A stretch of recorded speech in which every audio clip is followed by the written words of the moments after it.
Thank you so much. Well, that's very nice. So I can be anywhere. Where should I be? Which is light where they can see me. I think it's better here. Yeah, it's much better.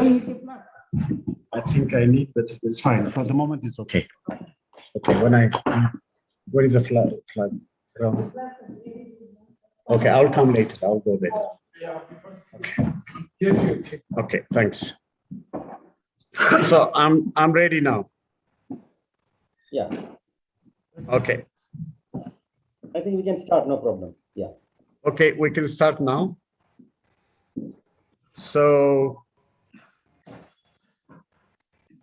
sincere appreciation to all of you. This has been really a wonderful experience for all of us, because we've now run it for 6 times, the 6 panels, and this is the last panel. And every panel, trust me, we learned something new, came out from what we did, you know, the period when we said about putting Africa first. We are not thinking of Africa to be a hegemonic power like America or Britain or others. No, that's not what we're thinking.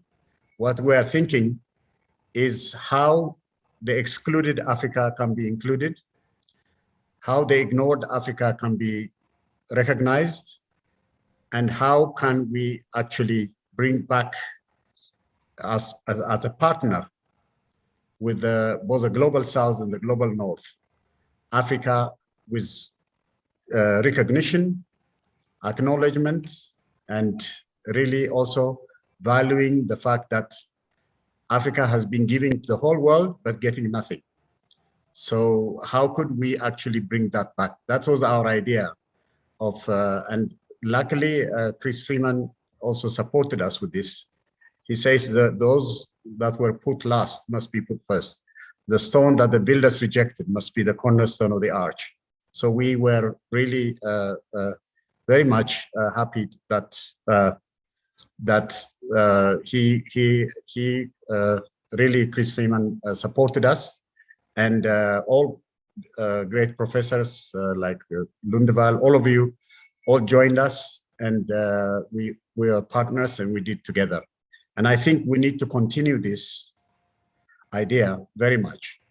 And that today, I hope in this now time of the, what is called 4th, 5th Industrial Revolution, or maybe other people may not call it that way, but the digital technology time, as Africa has lost the 1st, 2nd, 3rd Industrial Revolutions, can we now think of also not for Africa not to lose, in fact, Africa to be included, and also to really be put as a partner with the recognition and with the relationships and collaborations and cooperations based on mutual benefit and mutual principle, the principle of that accepts everyone.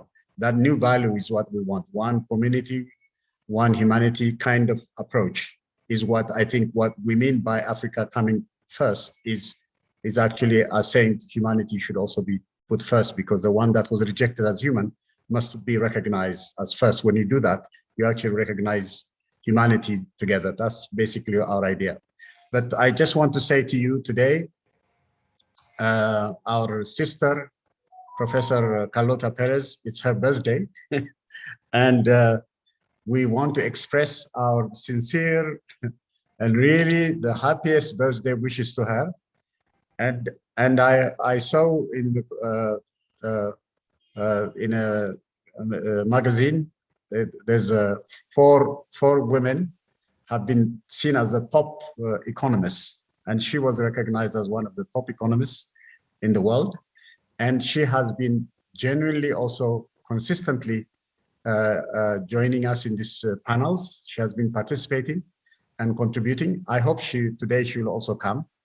And when she comes, I hope we all also appreciate her and give her our happiest birthday wishes. the gift we could give her is, it's virtual now. I don't know how we can send a nice gift, but I think our gift is these ideas we have is very good. It's also part of it and part of all of us. So that's very good. So I just want you to acknowledge, recognize, maybe most of you may not have known that's what, but I just want to say that I must say to you that I have a great respect and love for Raphie Kaplinsky. Without him, also in ideas, remember, Chris, Raphie, you did very good things. Remember when I were trying to organize cheer student organization, many things we wanted to do, community to help Ethiopian refugees, exiles. With all this, he supported us a lot, genuinely. I mean, he really did. It was a great support. And also the way, even when I was a student there, still I was a master's student, he was making me teach master's students. I mean, the kind of thing I got from both Chris and Raphie is incredible, to be honest with you. So I'm just so lucky that my mentor today is also giving a lecture. I welcome you, and with great love and respect that you're here. My sister also, she was the first president of the Africa Leaks that we all initiated together with the ultimate vision we said for Africa. And she ran it very nicely, gently. And also my Bitrina, my sister, I'm so happy you'll be sharing this. I know you will do a great job. So I just welcome you all, and all of you, of course, all the panelists, all the participants who come.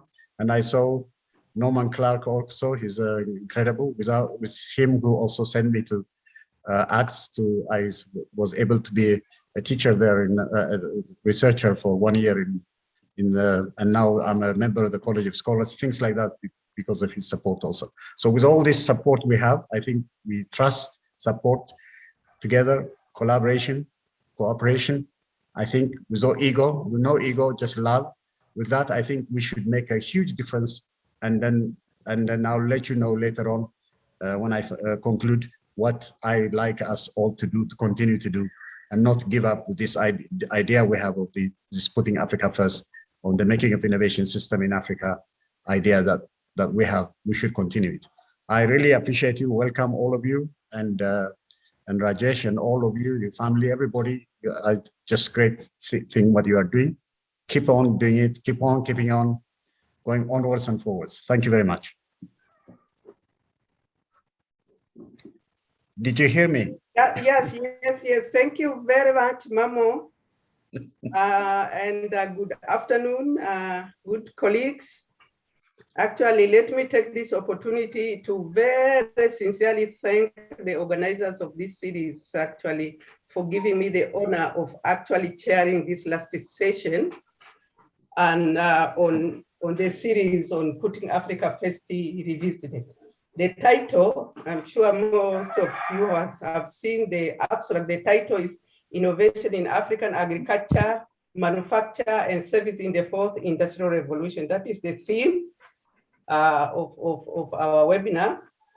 Yeah, let me say that personally, actually, I find this theme, I liked it a lot. I find it to be timely, especially given the cross-cutting issue of fourth industrial revolution, which is characterized by, among others, rapid technological change, automation, artificial intelligence, and what we called technology crossover or technology fusion. All these actually define what is the fourth industrial revolution. The fourth industrial revolution actually presents a lot of opportunities, as Mammo has just said, but it's also present threats. But for me, and I think for most of us as scholars, it kinds of complicates the analysis of the innovation system, especially of the poor countries. Because innovation system of poor countries actually is already, even the analysis, we are already struggling with it, even before the fourth industrial revolution. Now, I mean, when these factors around the fourth industrial revolution are being introduced, it becomes even more complicated. For instance, if you think of the issue of technology fusion or technology crossover, which means that you can find that you can find a mix of low tech and high tech in one product. Now you can imagine if you are now analyzing the system of innovation in that product, it must be a bit different from how we used to analyze. So this is, I think, it's a new thing that we should take on board as innovation scholars. It also, one of the issues that is going to bring complication, and I think kind of change the route, is towards structural transformation. And when I was reading the theme, it's actually along the structural transformation, agriculture, manufacture, and service.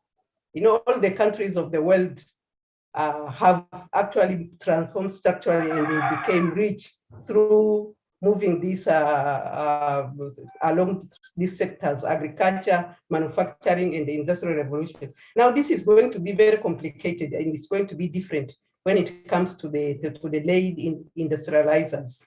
And some of the scholars are actually arguing that perhaps Africa will not be able to structurally transform through manufacture. I don't know to what extent that is true, but this is the situation. There are going to be challenges around that. So I believe today's papers, I have an opportunity to see few abstracts. They are going to actually talk a bit of issues around this complexity that is being brought about by the structural transformation. And we have actually a very able panel to do that. On top, actually, we have what, if I could say, maybe it's a keynote by Professor Kaplinsky. We know Professor Kaplinsky is a renowned scholar in innovation and development. I'm sure all of us, if not most, we have read the work his writings, his books, his papers. I personally, actually, one of the books I read, the very first book I read when I was doing my master's, is a book by himself, which I liked a lot. It's called The Economics of Small, Appropriate Technology in a Changing World. That is the book that I read a lot. And I looked actually at his slides, some of his, I think in a way he's also talking about the changing world, although in a very different context. So we're very much looking forward to that presentation. In addition, we have other 5 speakers. I think now I think we will have only 3 of them. I had John who said that he will not speak, he will just comment. So in addition, we will have Professor Mjumo and Professor Swati, Dr. Takesure, Zhowa, and Professor John Mugabe said that he doesn't have a presentation, so we will welcome him during the discussion. And after this presentation, we'll have a word from our colleague Rajesh. He will talk about the book. I don't know exactly what, but he will say something about the book and the authors. And finally, we will have a remark he will give a remark and he will close our session. So with these few remarks, let me actually now welcome Karibu sana Professor. I know you are Karibu.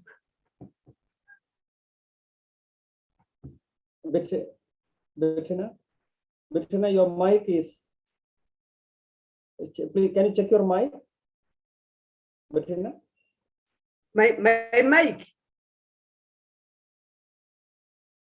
Hello? Yeah. Is it working okay? Were you not hearing? I can't hear you. You can't hear me? Now it's,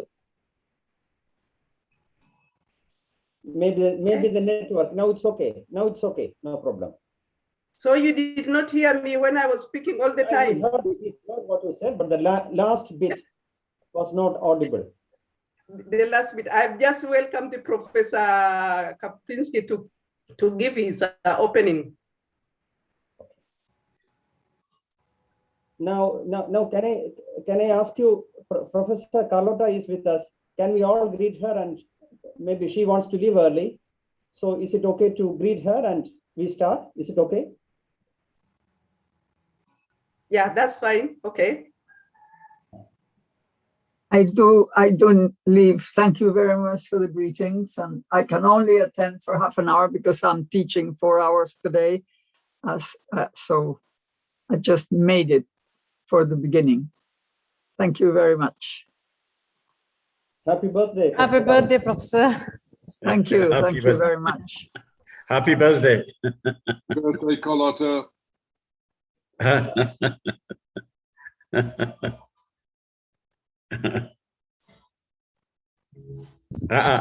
You're muted. It's a happy birthday seeing you people honor Chris and have it and close this wonderful series of seminars. So Thank yes, it's a happy birthday. you. Ah. Thank you.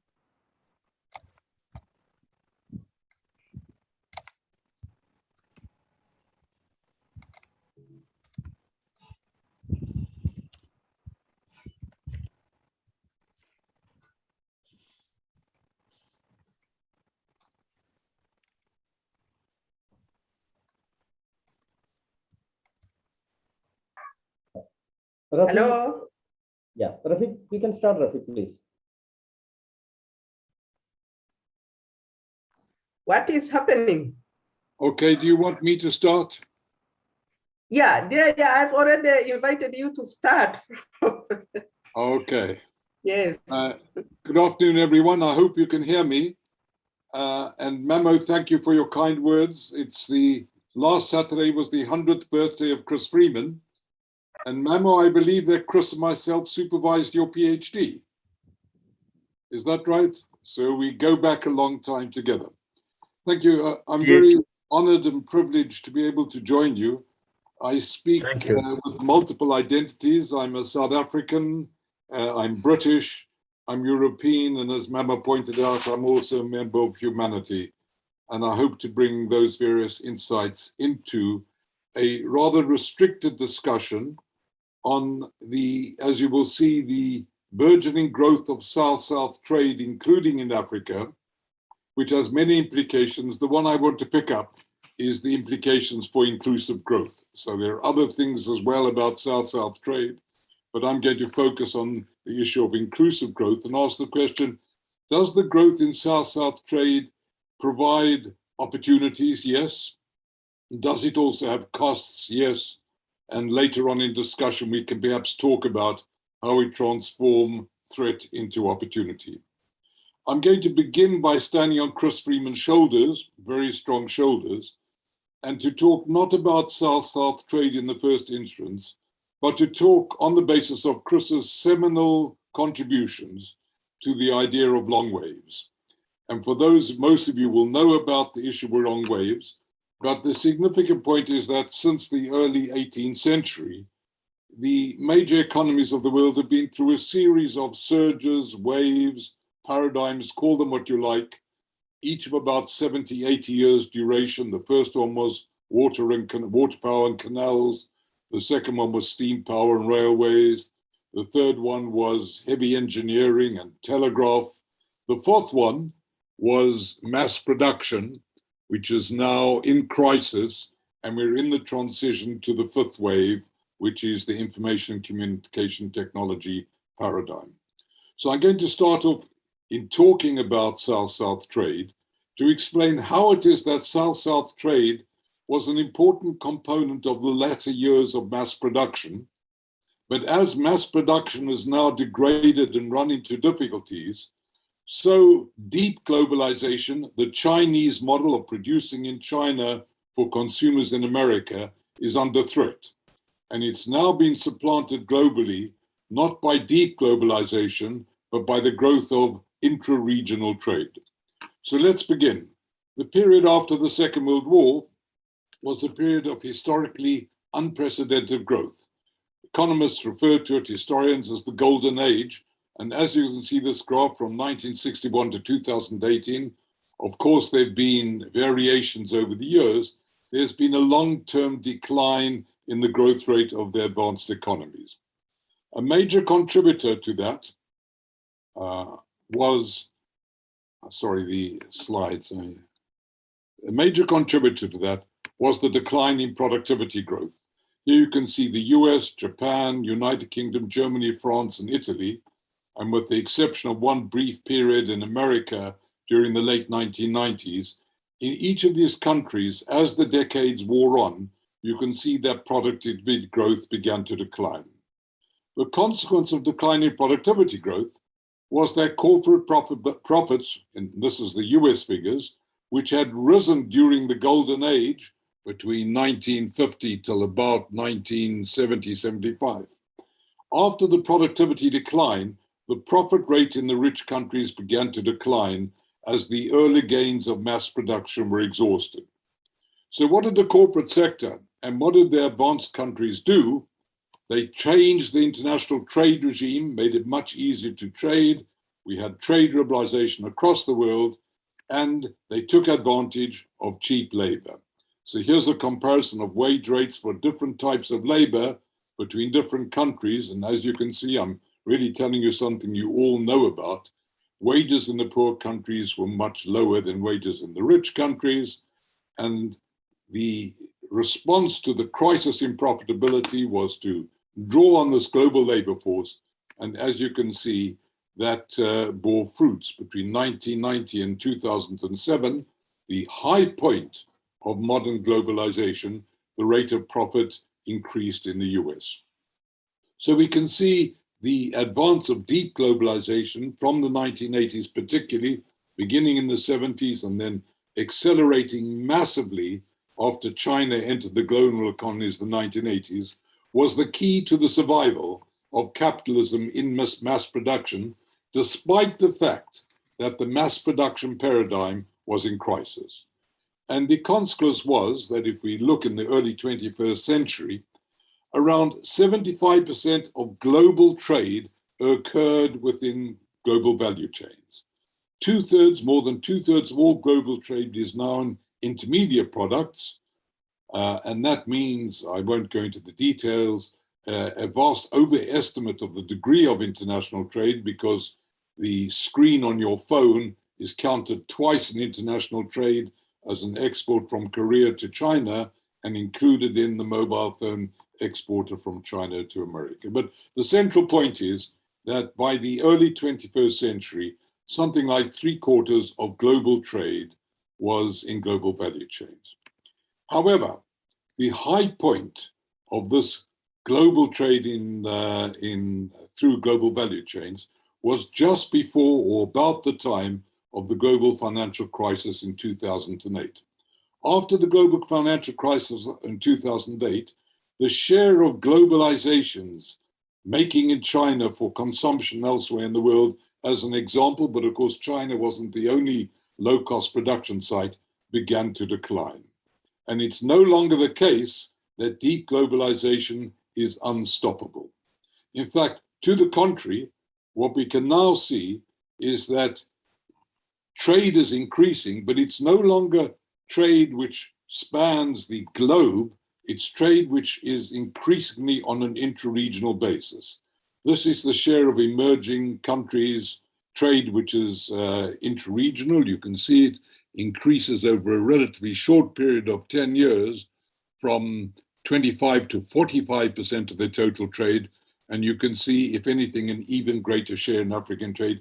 And this underestimates the importance of intra-regional trade, because Africa in particular, which is a commodity-dependent continent, much of its exports to the outside world are commodities. So if you strip out commodities from Africa's exports, the true degree of African countries' reliance on their neighbors is much greater than the figures in this graph. Take the case of Angola. 90% of its exports are oil. Strip oil out of Angola's trade, and you will see that the share of intra-regional exports, in Angola's exports, jumps from a small 10% to more than 75%. So just to round off this part of the discussion, that is that the mass production paradigm which dominated the 20th century was a techno-economic paradigm which ran into crisis in the mid-1970s. It was rescued from crisis by being able to take advantage of cheap labor. We had the China story building on what had happened in the Asian tigers, then replicated in some other Asian countries, particularly Africa, way out of this with the exception of a small part of the Ethiopian economy. And that was the way in which mass production survived. However, that era has now come to an end, and we're in an era, it's not that it's come to an end, forgive me. The dominant trend is away from producing in China for consumers in America, metaphorically, to producing in an area using inputs drawn from the region and selling into the region. So what I want to do now is to talk about two ways in which this might enhance the opportunities for inclusive growth. The first one is that in global value chains, producing in China or horticulture in Ethiopia, Kenya, beans in Zimbabwe, producing for consumers in rich countries meant that these producers were involved in deeply standards intensive value chains.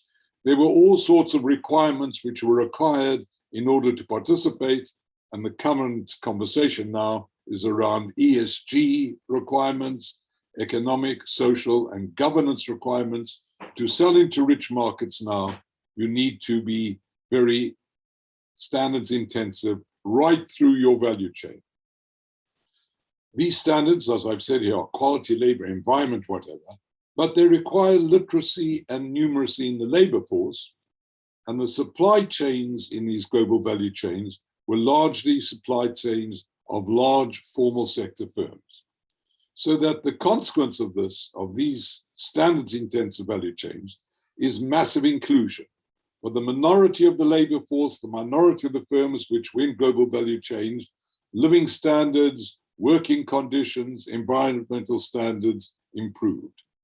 However, now that the market is shifting from the standard intensive markets in the rich countries to developing countries, neighboring countries where incomes are lower, where governments are less concerned with the environment or the social and governance provenance of the value chains, the standards intensity of production in these chains is much lower. So look at this picture here.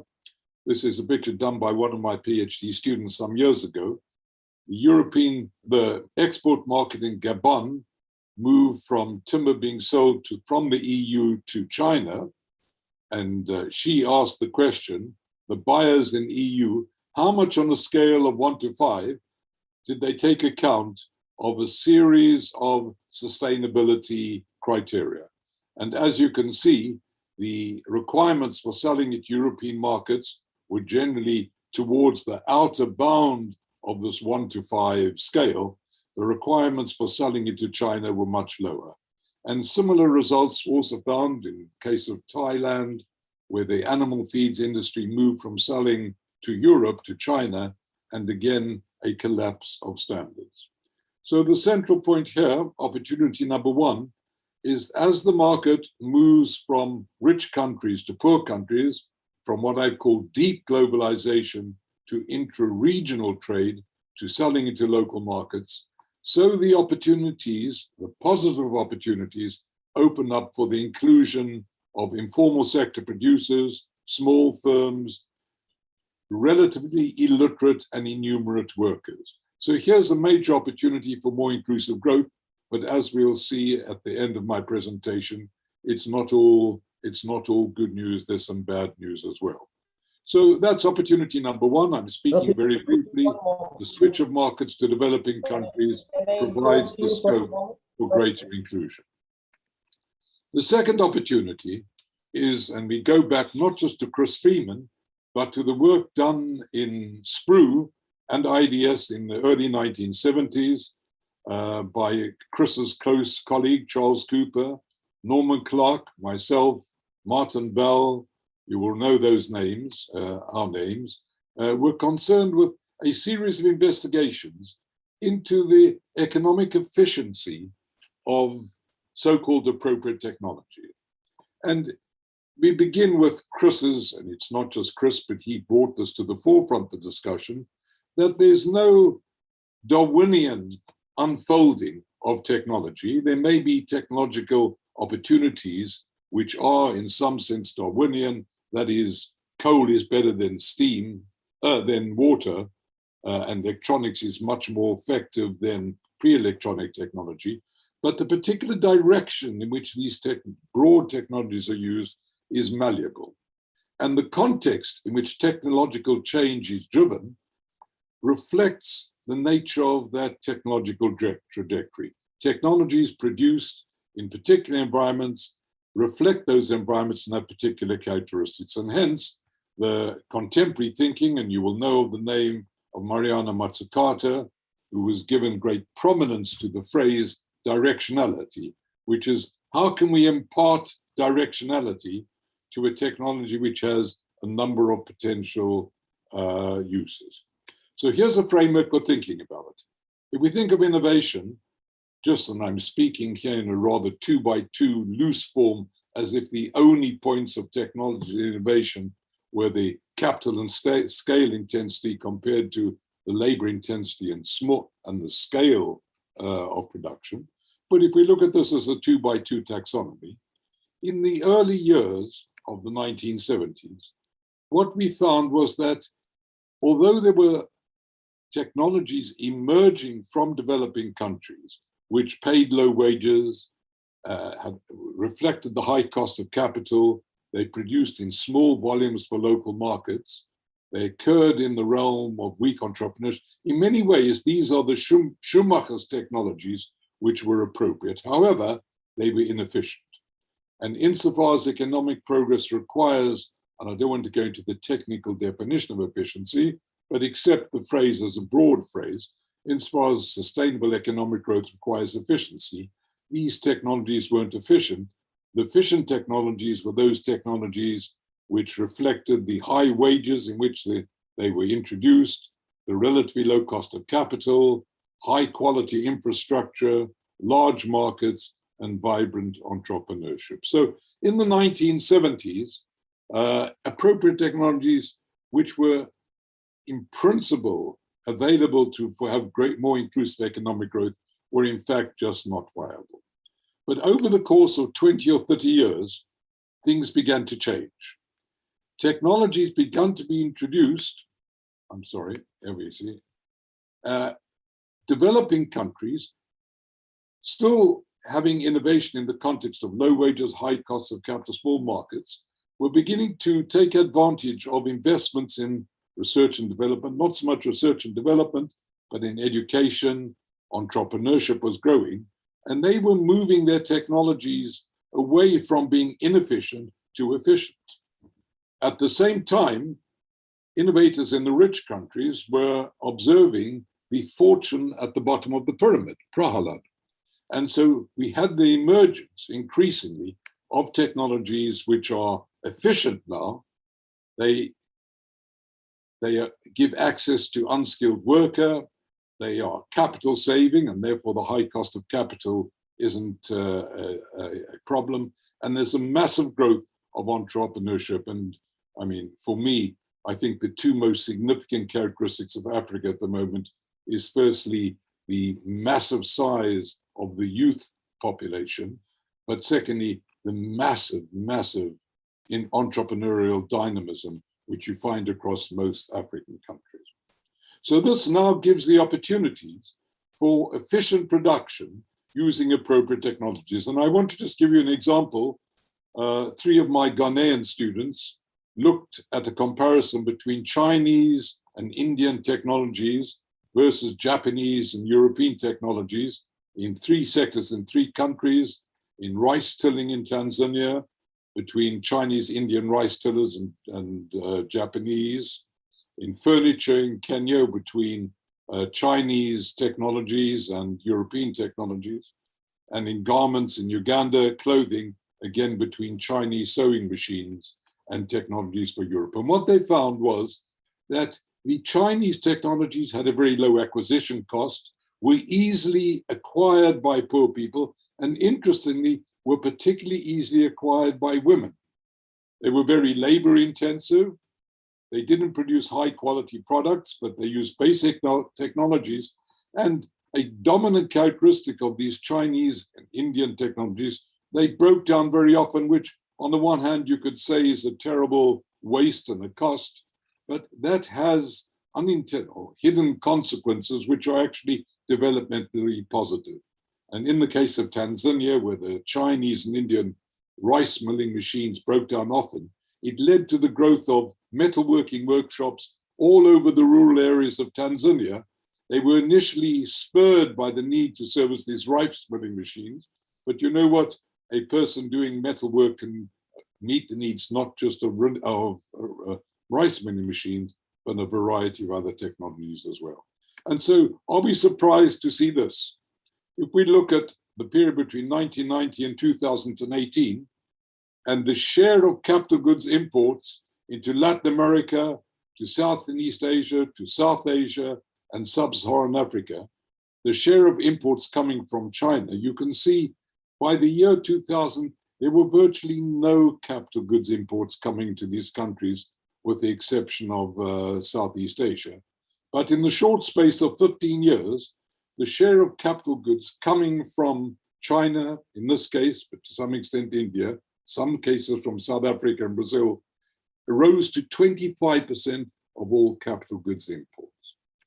So you can see here the two opportunities open as trade in developed countries moves from meeting the needs of rich consumers in rich countries to meeting the needs of poorer consumers in poorer countries and in neighboring countries. We see the emergence of two opportunities. On the one hand, the possibility of greater inclusion of marginalized workers, relatively literate, enumerate workers, and small firms, sometimes informal sector firms, in the value chains as they switch from final markets in rich countries to poor countries. And then we see, in the context of this massive entrepreneurial dynamism, particularly in Africa, but not only in Africa, I know Carlotta often speaks about the same dynamism in Latin America, we see the opportunity being made available of new forms of capital goods, which are much more appropriate. And it's worth bearing in mind here that Erica, I don't know whether Erica Kramer-Mbula is in this discussion, but her work from the University of Johannesburg is extremely illuminating and influential. Outside of agriculture, in Africa, in Latin America, and in most of Asia, more than 70% of the population earn their livelihoods outside of formal employment in the informal sector. So these two opportunities opening up do give us the potential for a different growth path. It's a growth path which requires changes in the political environment. Income distribution becomes very important. I don't want to talk too much about this, but I think one of the critiques of innovation studies is that innovation studies is overly focused on capabilities, supply in the firm and in the labor force, and doesn't adequately look at the demand side of the story, which is what is the nature of the demand, what are the drivers of demand. So if we begin to open up our agenda and think not just about the innovation trajectories in value chains, the availability of these new techniques, what are the other elements in the political economy which enable countries, poor countries in Africa and elsewhere, to take advantage of these opportunities? I titled the talk, Opportunities and Threats. So here's some threats. The trouble with South-South trade is when you don't have demanding consumers requiring firms to meet the provenance of the value chains, is that pollution increases. In the value chains we've looked at, when the market switches to surrounding developing countries, not always, but in general, the technologies are more polluting and the environmental consequences are harmful. The rice tillers in Tanzania spew out oil onto the virgin soil, and they're very noisy. The people driving them lose their hearing. The labor standards in these regional value chains are not the same as labor standards. They're much lower levels than they are in the rich countries. And the governance, the ESG is the big driver for the large international firms. The governance provenance of these value chains into regional economies is much lower. Increasingly selling into rich countries, the nature of governance is an issue. So here's the threat. We have the opportunities, we have the threat, and it's a broad agenda which is open. It gives us many opportunities, and that's as much as I want to say, except to point out that I haven't addressed what is the critical issue for all of us, of course, which is what is this to say about the question of greening. But I'm sure at some other stage, Mammo, you or somebody else will bring that to the forefront of the discussion.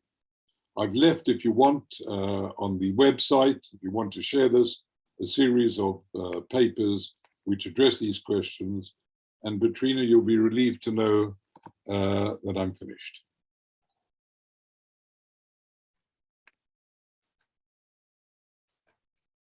Yeah, thank you. Thank Yes. you. Thank you so much. Thank you. Thank you so much, Prof. Thank you for keeping time. Yeah, I think very briefly, Prof has just told us the dynamics in trade, global value chains, and dynamics in productivity, and finally, opportunities for Africa and threats. And we have seen that actually at the concluding remarks. Now, what remains is that we still have, apart from the threats and opportunities that he has mentioned, we also have threats and opportunities that can be brought on actually by the fourth industrial revolution. And with this, I actually welcome a paper which will talk about fourth industrial revolution. I think it be talking about the case of Zambia. Professor Mjumo. Professor Mjumo, you are welcome. Professor Mjumo is our next presenter. He's going to talk about Zambian systems of innovation, and I think basically talking about opportunities and threats of the fourth industrial revolution. Yeah, he is a professor. Hello, welcome. Oh, thank you very much, Chair. And thank you very much for the opportunity. Professor Mammo, it's a great honor to be here with renowned scholars like Professor Mammo, yourself, Chair, and Professor Kaplinsky. So thanks for giving me this opportunity to share a few thoughts on this theme of putting Africa first, and specifically around innovation in African agriculture, manufacturing, and services in the fourth industrial revolution. I'd like to focus my few remarks on the specific case of Zambia. And I've perhaps somewhat provocatively and cheekily titled this Pre-Writing History, so not rewriting history, but pre-writing history, building a fourth industrial revolution era national innovation system in Zambia. I hope I'm audible and visible. Okay, so let me say a little bit about Zambia. Africa is a very large place, over 50 countries, so it may not be obvious to everyone where Zambia is. So Africa is a very large place. I'm sure you've seen this graphic before. It's by Kai Kraus, and it's just to emphasize the point that Africa is huge in scale, but also huge in diversity. So 50 plus countries. Zambia is one of those countries in the center of the continent, some 18 million people out of 1.3 billion people across the continent. So what I'm going to say here is of relevance, I hope, to other parts of Africa. But the reason I'm focusing on this specific case is precisely for this reason, that the continent is so huge, so diverse. It's tempting to make very sweeping statements which really don't hold in some of the different locations. And hence I focus my remarks on Zambia. So just to tell you a little bit more about Zambia, it's over 750,000 square kilometers.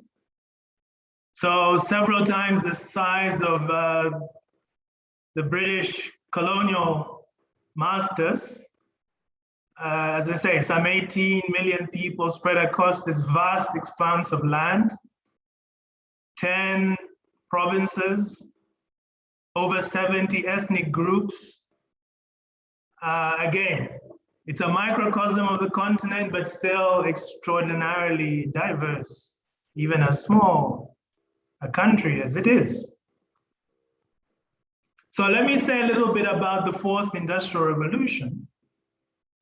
I've titled this or subtitled this A History of the Future, and that's because this term, fourth industrial revolution, is a very contested term among scholars. Some historians, for example, say that it makes no sense to speak about the fourth industrial revolution in any historical sense. Rather, it's more of a set of prophecies or predictions, or perhaps the most respectable moniker they can attach to it is a history of the future. So I decided to take that moniker and think about the history of this future within the context of the Zambian state, or the Zambian nation. So I'm sure you've seen representations similar to this. This is my attempt to try and make sense of these eras. And of course, we're focusing most on this last one here. So the dates themselves are a matter of great debate among historians. I've attached the fourth industrial revolution, 2011, 2012, there were some breakthroughs around artificial intelligence that occurred around about that time. IBM Watson's phenomenon and the Jeopardy game, and so on. Now, the key resources are interesting. From the pre-industrial era, muscle power, either human or animal, through the first, second, and third industrial eras, industrial revolutions, to the fourth industrial revolution, where data is the key resource. But I believe in conjunction with the human ingenuity. The key technologies have evolved from hand tools, simple machines, compound machines, to the convergence of various technologies. The Tesla is a very good example of this. So we see convergence of AI technologies, EV technologies, and other emerging technologies in the Tesla. Industries that are affected in the pre-industrial era, agriculture, handicrafts, everyone more or less worked with their hands. If they were lucky enough to have animals to help, they had that. To the fourth industrial revolution, where all industries will be affected. And again, the intermediate revolutions you can see on the chart. Pre-industrial era in terms of jobs, so manual workers, craftsmen, craftswomen, all the way through to the fourth industrial revolution, where I believe learning is the key capability because of the scale and rapidity of change. The ability to learn becomes the key thing that everyone must master. But of course, there's a tension there because you can't be learning continually. At some point, you have to apply that learning and hopefully have mastered something that is of value. But equally, those that have mastered whatever it is that is of value must be able to learn new skills. And hence, in my view, the key job is to be a learner master, master learner.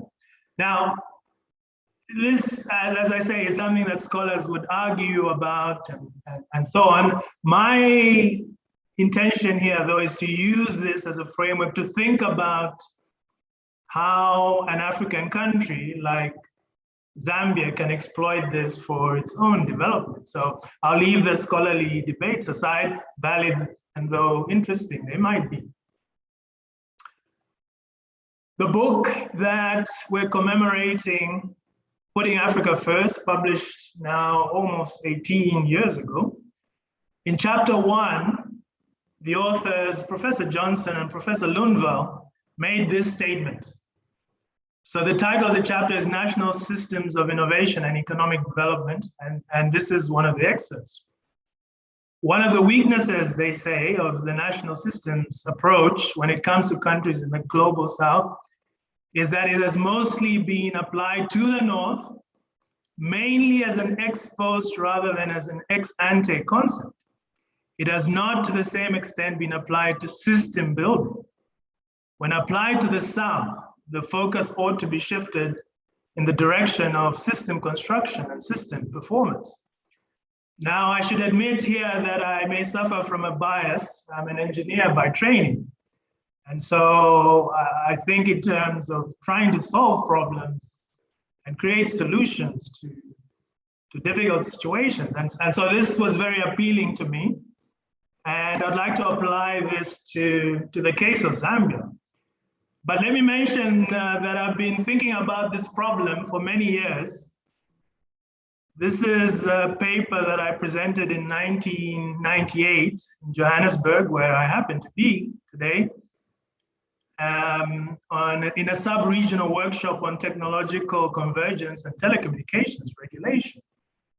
And I was thinking about this problem, and later on went to study a master's in communications and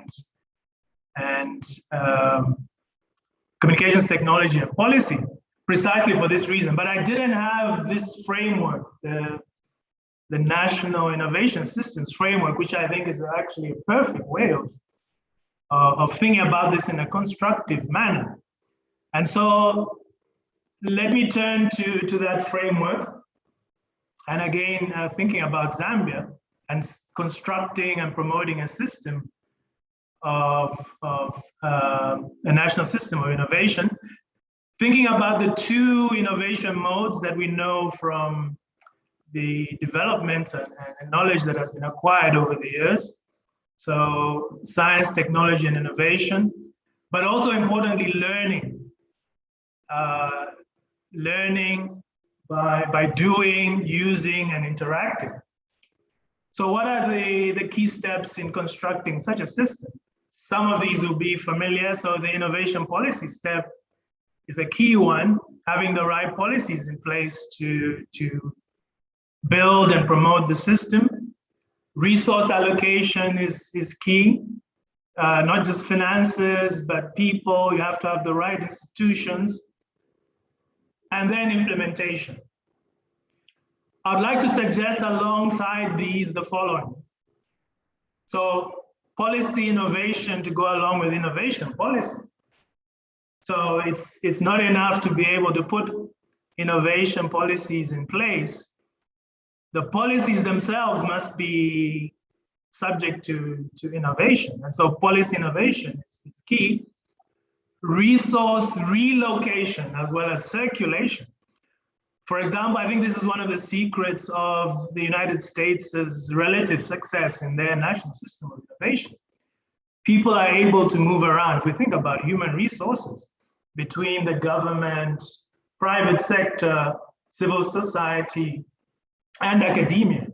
I mean, many Americans have this sort of professional work history and trajectory. And I think that's a key issue that has been lacking in our system of innovation, people being able to move around different parts of the system. In so doing, they create relationships, they understand what the issues are, and we can get to a fully functioning system.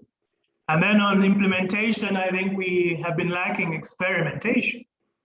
So it's not enough to have policy, to allocate resources and to implement, and it ends there. You have to have a dynamic system which has feedback, be able to experiment, try things on a small scale, keep what works, improve it, leave what doesn't work, and so on. So comparing to the part of the text that we were allocated for this panel around innovation in African manufacturing and services, these were the chapters that were covered there. It was interesting to reflect on these, the range of positions there was in terms of sort of overall orientation. Some were more pessimistic in approach. I think here, particularly of chapters 17 and 18. Some were more optimistic. Chapter 20 makes an explicit case against optimism, or Afro-pessimism rather. And then some were just more neutral and objective. Chapter 19, Professor Tomlinson and co-author Tidings Zhowa. So I think this is a good time in this panel and going forward to reflect on some of the lessons that have been learned over the last 20 or so years. The framework itself, the National Innovation Systems Framework, being some 40 years old, and think about how the near history of innovation systems like that of Zambia and other African countries can be reimagined, and that history pre-written, as it were, with these lessons in mind. So in conclusion, let me say that, borrowing from this UNCTAD report, technology is not deterministic. The fourth industrial revolution is not deterministic. It creates both opportunities and challenges, and it is up to us to pre-write the history of that fourth industrial revolution in our various countries and across the continent. Chair, thank you. I'm at the end of my remarks now. Thank you very much. Thanks everyone for listening. Thank you very much, Prof. I think it has been a very illuminating presentation about basically how to construct innovation system in Africa in a more dynamic way. And he's talking about dynamism in policy, innovation policy. It has to be innovated along with the changes in the system, relocation of resources, rather than just allocating because priorities are changing, and implementation of policy to be through experimentation and learning. And I think this is a great presentation and very well connects with a presentation I will call next by Professor Swati. She is also going to talk about innovation system and basically touching on issues on fourth industrial revolution and challenges and opportunities. Professor Swati, please come, welcome.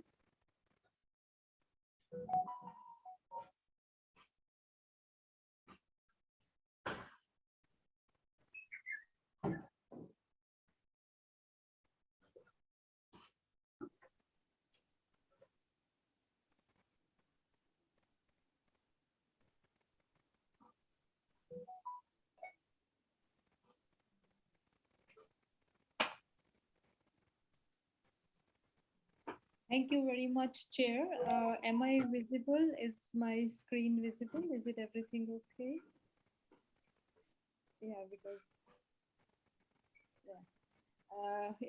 Am I audible? Yeah. Okay.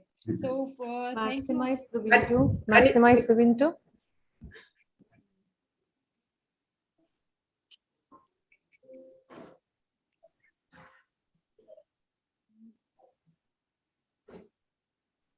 Is it okay now?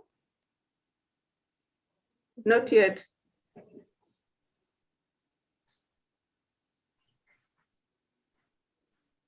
Just click on to that green button on the left hand side. Left hand side, that green. extreme left. There is red, orange, and green. Yes, yes, and doing this. Yeah. Yeah. Yes. Okay. Thank you very much, Chair, for inviting me. And first and foremost, I am highly thankful to Professor Mammo Muchie for giving me this opportunity to be on this panel today. And I would the topic which I would be discussing about is making innovation system work, gaining from interlinkages. I'm not sure why it's yeah. So the structure of the talk is first to give an overview of the section 5 of the book, which is on innovation in African manufacturing and services, followed with the innovation system in the fourth industrial revolution and global value chain. And then I would be talking a bit about the South-South cooperation. So this book, published in 2003, Putting Africa First, gives a very optimistic view about the global South that needs a focused approach, and the emphasis upon making African innovation system work is quite important and significant. And having passed around 18 years, it is important and significant to revisit this book from various perspectives. So at the broadly, and in part 5 of the book, it just have actually 5 chapters on innovation in African manufacturing and services, and specifically only one paper by Mark and Tiddings is on services sector, which actually talks about the importance of services sector in the African economic development. But other 4 chapters more or less focused on the manufacturing industry. So an important chapter by Sanjay Lal and Carlo Petrovelli, it talks about the manufacturing in sub-Saharan Africa and the need of a national technological system. So this is a very important chapter, as they have distinguished the innovation system that has happened mainly in the global north from the system of technological system in the global south, as it has been argued that mostly the innovation happens in the north, and the south used to actually try to absorb what is available in the north and then try to make it move further, and then there is an importance of technological imports through FDI licensing and the technologies which are embodied in capital goods. So basically in this chapter, the authors have classified the manufacturing industries into 4 sectors, which are resource-based, low technology, medium technologies, and high technology.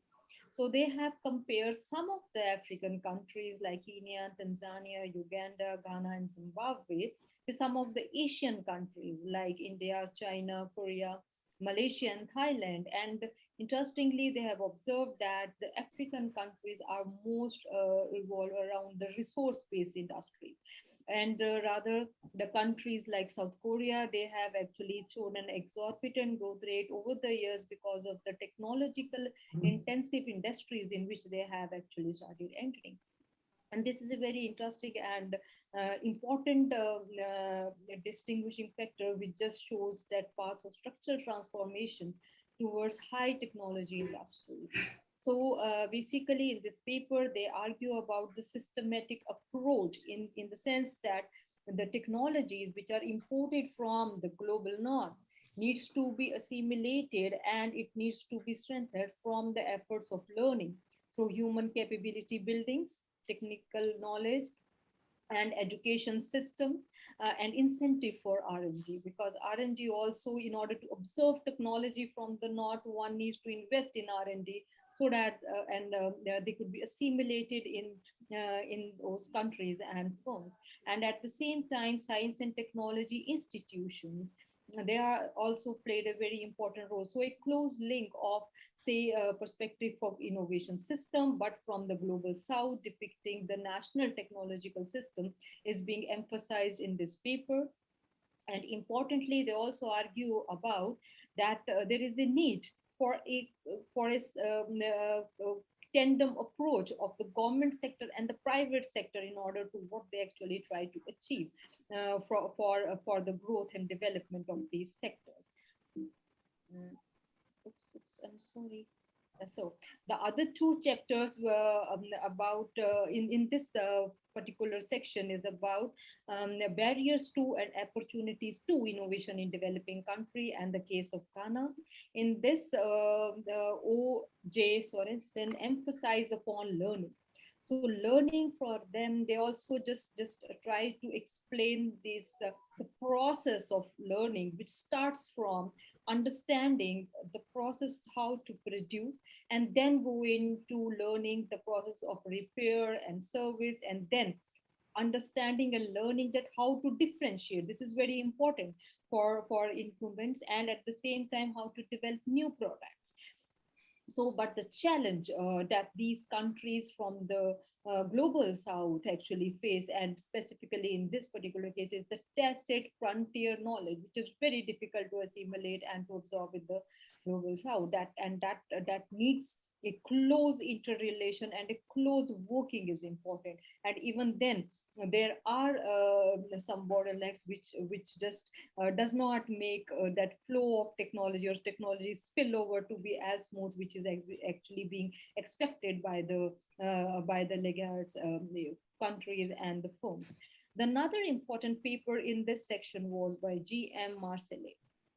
So he actually gave a conceptual framework of technology capability building. So rather than concentrating upon the innovation system, he just talks about the firm level capability building, which is very important in order to absorb the technologies and at the same time assimilate and to actually upgrade them further. So he highlighted that in the cases which he has taken specifically for South Africa, he just talks about that the public sector of the developing countries needs to be actually strengthened in order to have a focused approach for growth. Another important paper in this section was by Mona Dams, and it is very optimistic paper. As the title itself talks about that no cause for Afro-pessimism. So it just gives an optimistic view about how to actually, work, whatever means or the resources one has. So he talked about in the for this technological innovation, if you want to have qualitative change that could be brought by the interactive, socially embedded learning process. So this is very important, and it takes place via participation in communities or practices who are actually doing it. So this is a thing which needs to be followed. So, but now in 2021, there are certain concerns which are therein. So the concern actually moves around, has African innovation system become stronger over the years? So this is very important for us to actually understand and to examine. Did the cooperation within African countries had increased over the year? If I'm talking about the Pan-Africa thing, whether it's a possibility to have it in the near future, and if what should be done in order to have a close learning and cooperative association with these countries. An equally important concern is inequality within African countries and between African countries. It should also be considered. But at the same time, there are inequalities, both income and technological inequalities from the global south and the global north. But at the same time, we need to understand what is happening within the continent as a whole.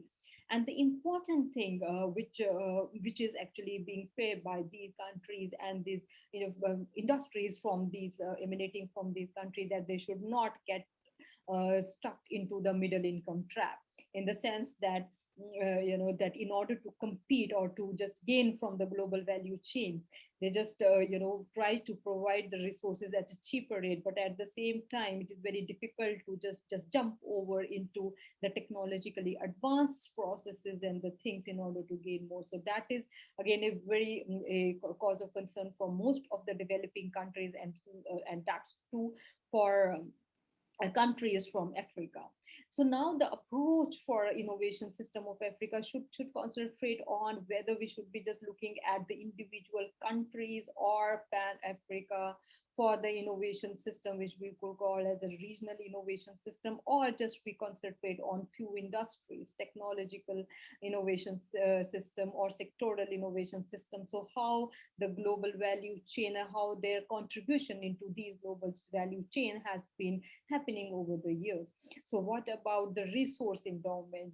Has these African countries have been able to reap to the optimal the resources which they are having with the help of the advanced technologies which are there in the world, whether it is available for them to actually reap them to their optimality. That these are the issues which are of concern. But if we just consider the source of growth, the basic notion of the sources of growth, the system of innovation approach give answers, and it just talks about the multi-dimensional aspect rather than from concentrating on knowledge generating or knowledge accumulating sector. Infrastructure, basic infrastructure needs to be in place. But apart from this, we do understand that different systems of innovations have different peculiar features, both in the developed and the developing countries, and also within them. And also there are different aspects of, say, frontier firms and those who are in the laggard. So that's very important thing to understand the catching up process, which is actually being happening within this country, or which ought to be happen in these countries, so that inclusive growth or no one should be left behind, which is the actual understanding of all these things. So the major concern revolves around that how to accumulate knowledge, and that too, the frontier knowledge. It is very tough, but at the same time, there should be some processes, there should be some understanding, and that to be disseminated to those who are actually concerned about accumulating knowledge. And apart from that, the building capabilities. So this particular diagram, it just depicts the complexity of the innovation system approach. That on the other hand, there are organizations that needs to be interlinked for the firm if over time they have to build on the capability accumulation. And at the same time, there are institutions, more local, national and international. They are also having an impact on the firms in which they are in. But at the same time, if we just talk about the contemporary period, we know that technological advancements has been happening at a very fast pace. We are in the fourth industrial revolution, where we are going to have robotics, artificial intelligence, blockchain, and Internet of Things at a massive, larger scale. So it is again very important for these firms from the global south to accumulate this knowledge, but at the same time, it needs to be understood that what would be the impact on employment, what about the inclusive role which needs to be happen there. So these are the issues which are of much concern to the global south and to the Africa. And at the same time, evolution of new sectors, and at the same time changing the production process of the existing sectors. So this is this new technologies are going to impact the various existent and new sectors in the economy. And at the same time, with the advanced transportation and advancement in ICT, the production processes itself is fragmented in different regions. So about GVC, Professor Kaplinsky has explained us at length, and that too very interestingly. On those similar lines, there are two aspects. One of absorbing technologies from the perspective of laggard firms or firms, and at the same time try to upgrade in the global value chain, so that to have a larger share of the resources is very important. But this particular diagram is from the paper which was published in Asian Journal of Technology Innovation. In this, there are 4 stages which depicts the upgrading process. in the first in the beginning, if for the legat firm, import of completely knocked down products, they just imported, do small contribution in value added in terms of assembling those products and then exporting it further. But only those firms which are able to accumulate capabilities and try to learn from those processes were able to transform into such structure of first starting with manufacturing simple products and later on going into the production of the complex product. But at the same time, this is a really complex process of accumulating technologies over the years, and in the fourth stage only they could just try to manage this global value chain, which is again a very challenging task, more often for countries from the global south. But at the same time, we understand that it's not possible for all the firms to actually control the global value chain, but there should be some mechanism of inclusivity and at the same time try to get the equal share from those contribution in the production processes.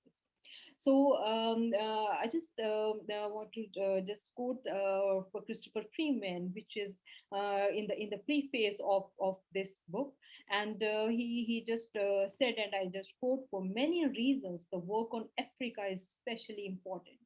No continent has more complex pattern of national boundaries or of ethnic, religious, or tribal system interacting with sectoral systems. The heritage of colonial exploitation, colonial divisions, colonial rules, and struggles for independence has left behind an extraordinary legacy, now also overlaid with the operation of multinational corporations and other international organizations as well." So this is actually becoming more and more complex with the passing of the times. And he further says that yet no continent is more in need of the potential benefits which science and technology can bring than the African continent. The direst poverty, the cruelest of things, the burden of disease, of armed conflicts and environmental disaster will ravage Africa. Yet technology cannot yield its potential benefit without appropriate cooperative social initiatives organized by Africans for Africans. So this means one has to actually build the capability amongst themselves in order to face the world and to make a place for themselves.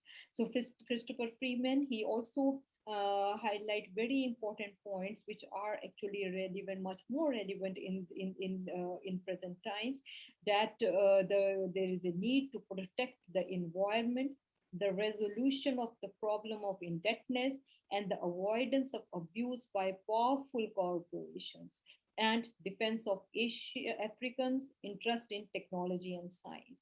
But importantly, he also mentioned about a paper in this book by Bhaskaran and Mammo about Towards an African National System of Innovation, Lessons from India. So this just depicts the thoughts of South-South cooperation, India and Africa, how they can be mutually cooperative, but at the same time, India as a country and Africa as a continent has many similarities. India too is a multicultural, multilingual country. Colonial exploitation did happen here, and at the same time, struggle for independence. But there are certain things which just give strength to both these countries, which should be reaped by the cooperation between these two parts of the world. So some statistics, mercantile trade percentage of the world in 1990, if you just saw this, there was Europe at that in 1990s, the share in mercantile trade was around 50%. We just squeezed in 2020 to 38%. But the share of Asia has increased mainly because of the Chinese export. But interestingly, for Africa, the share was around 3%. It has decreased to 2%. And this is a cause of concern, which, resource-rich continent of the world, and at the same time, they depict that lots of potential things are there which needs to be reaped up. And about if we just try to understand the relationship between India and Africa. I've taken those countries which were depicted in their paper by Mammo, Muchie and Bhaskaran, and we could just see that GDP per capita for India having a higher second largest population, and even for sub-Saharan Africa is on an average is less than that. So that again depicts that there is lots of potential that needs to be reaped, and it needs work so that the GDP per capita could be increased. But at the same time, there are some inequalities, as we could just see. There are some countries like Mauritius, South Africa, Tunisia, where the GDP per capita is higher. But talking about the structural transformation, and this simple graphs actually talks about the share of manufacturing, and the other one shows about the share of the services sector. So what in from these two diagrams, what we could see is there is a structural transformation from agriculture to services in most of the global south. That needs an analysis as manufacturing sector, it has stagnated around 15% over the years in these global south countries. There are, but on the other hand, the services, this share has been increasing, but we need to understand it more, but whether this act as an engine of growth, inclusive growth, or what are the things which could actually generate employment and the GDP over years. So now talking about a little bit about an innovation input indicator, which is R&D expenditure as a percentage of GDP. We could see that on an average, OECD spends about 2.4% of their GDP. The GDP is higher, at the same time they are spending more. But if we just consider African countries along with India, we are just less than 1%. So this does depict, but at the same time, R&D is required, no doubt, for the frontier innovation, but also to assimilate and absorb the technologies which we actually import from the global north.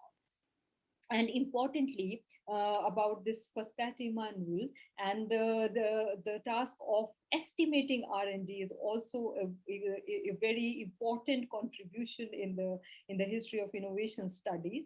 And this is based basically on the document by Christopher Freeman when he actually did this R&D the expenditure estimation for British industry. And later on, OECD actually collect and standardize the statistics on R&D a lot. And the other similar aspect is researchers in R&D. Again, we could see a very similar pattern, but interestingly, Tunisia has a higher researcher in R&D, and which seems to be a promising that these countries are looking forward in terms of innovation from innovation input perspective. Now, the last two slides, which I just want to discuss, is about the trade aspects. So if we just consider India's total imports from Africa, if we just try to see the major sectors which are imported from Africa to India includes basically resource-rich sectors like petroleum, gold, coke, and gas, vegetable, fruits, etc.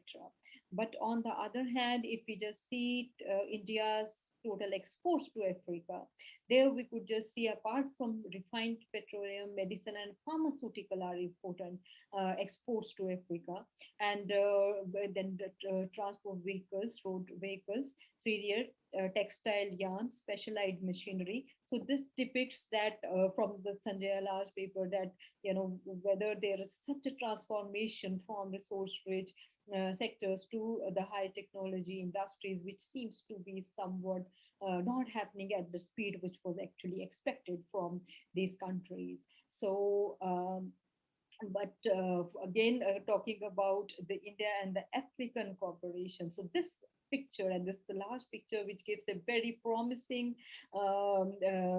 aspect of the future, as we could see the head of the state from African countries having a picture clicked with the Honorable Prime Minister of India in an African Forum Summit in New Delhi in 2015, which depicts that, if we just, try to cooperate with each other, there is a possibility of future growth for the global South as a whole. So with this, I thank and I stop, and thank you very much.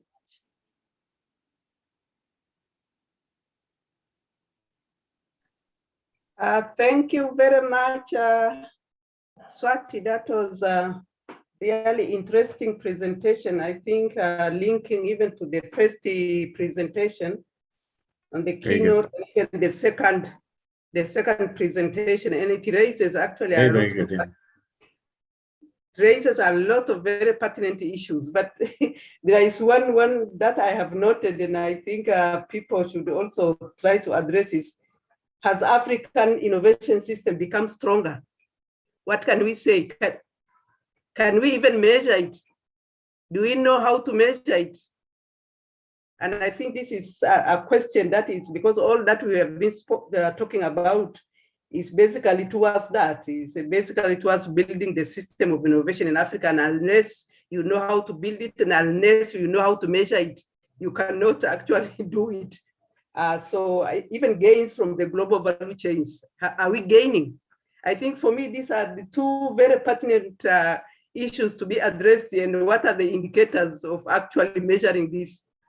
And according to my timetable, I think, I don't know whether I have another formal presentation. Rajesh, you'll talk after the discussion. So unless I am missing somebody, I want to go to discussion now. Okay, now my discussion, actually, let me start from a policy perspective, because these are the policy questions now, given some facts that we have. If I can give a floor to John. John, are you still around? Yes, Bitrina, I'm around. Okay. Thank you. And thank you, Mammo, for inviting me. Thank you very much.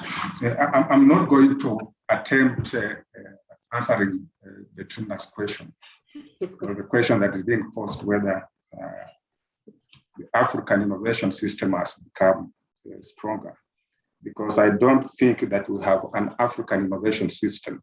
We have at least 54 plus innovation systems, national innovation systems, or whatever. And within those, you have other subsystems. I think one is to recognize again Africa's diversity as one of the panelists raised. What I thought I should do to first of all provoke Mammo. Mammo, if you are to write this book, I would suggest a different title. I don't think that today we should be talking about putting Africa first. I think we should be talking about how Africa should put itself first. And I think from the presentations, we know why Africa is not first and why Africa is not putting itself first.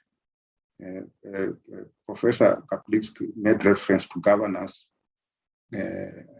and other issues. So the challenge, I think, for Africa is how to mobilize and use its own capabilities, its own resources, whether it wants to engage in the fourth industrial revolution, whether it wants to spur manufacturing, industrialization.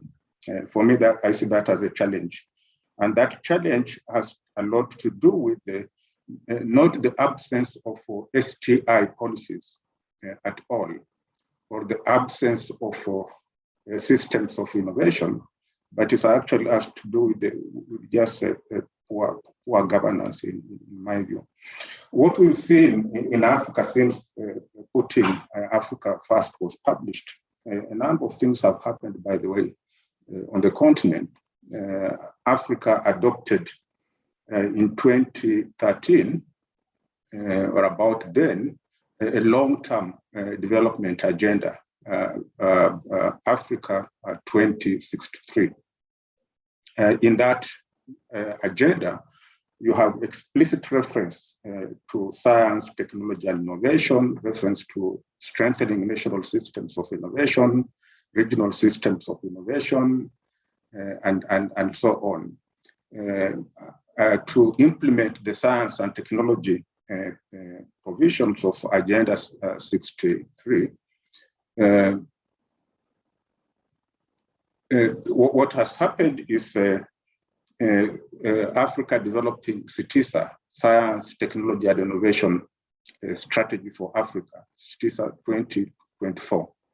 Again, explicit provisions in there on science, technology, and innovation, strengthening regional cooperation in science, technology, and innovation systems. Very explicit STI policy measures in there. And then we have now at least 41 out of 55 countries that have STI policy frameworks. Some of them, brand new, Namibia and Zambia just released their STI policy papers. And many countries, the Gambia not long ago, and many, at least 41 countries, clear recognition that STI policies matter. They need to strengthen systems of innovation. Some countries have gone ahead to even write fourth industrial revolution strategies. Some of them at relatively high levels. In South Africa, we had a presidential commission on fourth industrial revolution, and you may know there is a comprehensive for IR strategy. Namibia has also a presidential commission on fourth industrial revolution. Kenya has a task team on fourth industrial revolution. The point I'm making is that these countries are writing STI and STI like policies, fourth industrial revolution policies. That just too many workshops on fourth industrial revolution in Africa by many actors, the African Academy of Sciences, the African Union. Those of you who are following this, you may know of the Calestras Zhowa Executive Dialogues organized by NEPAD around fourth industrial revolution technologies. So the point that I'm emphasizing is that Africa has really done very well writing policies and strategies. You have at the African Union level, you have CITESA, you have pharmaceutical manufacturing plan, you have Africa's industrialization strategy and the implementation plan. But with all these strategies, plans, policies, what has happened? In most of Africa, we've had growth without development, by the way, during this period of about 15 years, 2 decades. Angola, Botswana, Equatorial Guinea, some of the fastest growing economies on the world, but the poorest, some of the poorest. So you had growth without development. And we need to ask ourselves why. Most of this growth has been driven by, again, export of low value commodities, mainly to China, and this presentation was just bought. So you have growth without development, persistence of poverty, and so on.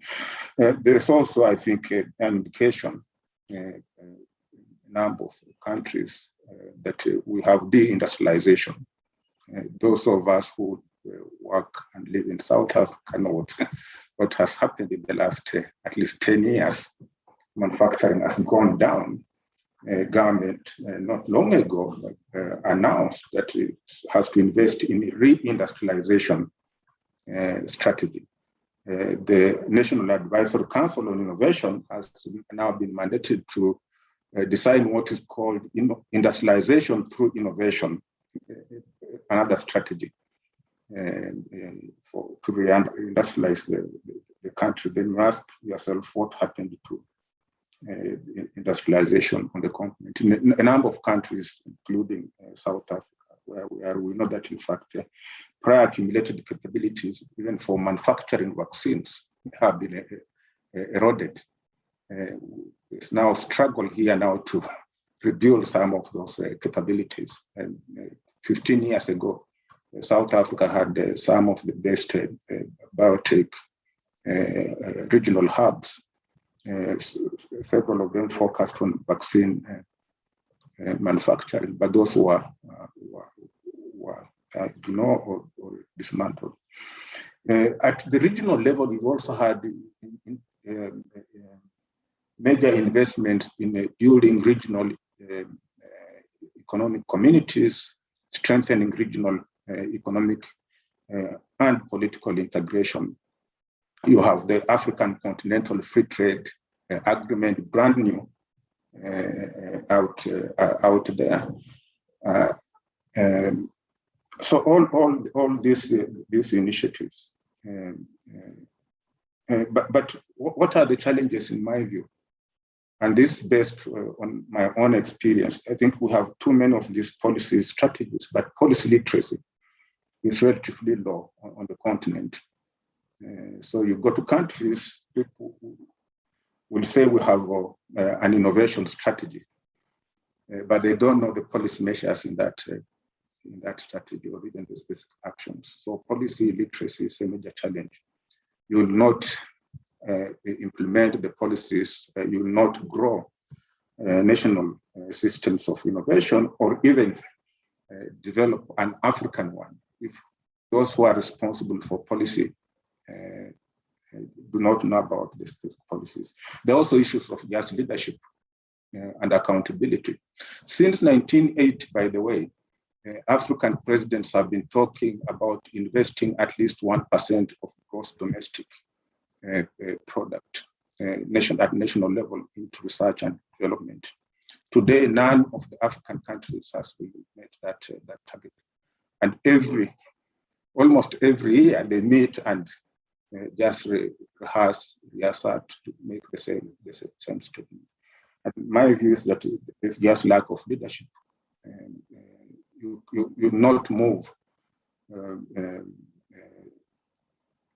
to change African economies, strengthen systems of innovation without Africa making its own, putting its own money in research and development, in knowledge production, in higher education, building different capabilities. You can't rely on money from elsewhere. So for me, I see that as a leadership and accountability. Africans are not holding themselves accountable. There's continuous talk of others putting Africa first, but Africa again is not learning to put itself first. You can see this with the vaccine situation, where 15 years ago, African leaders adopted the pharmaceutical manufacturing plan. By the way, the funding to design that plan came from, most of it came from outside. Several years of designing manufacturing and with emphasis on vaccines, but nothing has happened. So we are now out there begging for vaccines. So leadership. I think the last issue I want to raise, which is related to most of the chapters in the book, and Bitrina talks very well about this, which is around clarity, conceptual clarity. Because what we've done in the past years, particularly in the past 15 years, just every concept that pops up somewhere else, we are the first ones to take it on board very often and write it into policy without clarifying what it is. So Bitrina, in your very recent brand new article, you challenge these frameworks, conceptual frameworks. They're actually conceptual metaphors, they're not theories, about transformative innovation, systems of innovation, inclusive innovation, and very confusing, by the way, at least where I work. You go to a country, I'm working in Botswana and Uganda at the moment. People, they're just bogged down trying to find out what these concepts mean, and they don't want to focus on implementing their very good policies. So we need to be very careful. And Mammo, this our challenge is to really develop our own concepts and try to clarify these concepts, make them accessible, simple, policymakers, ensure that they can be used in policymaking processes. So that's all that I have to comment on. And thank you very much. Thank you very much, John. Thank you. So you already read the paper. Thank you very much. Yeah, it's a discussion time. I'm not seeing hands. Comments on the presentation, even comments on the comment, very kind of longish comments by John. Anybody wanting to speak? Unless I'm not seeing, okay. I'm seeing Galaxy. Who is this? Can you please speak? Dr. Zhowa. Zhowa, he wants to speak. Okay. Dr. Zhowa is in the program. He wants to speak. Okay, okay. So please give him a minute. Please. Hello. Good afternoon, colleagues. Good afternoon. Yes. Welcome. Thank you for this wonderful opportunity to discuss issues about Africa.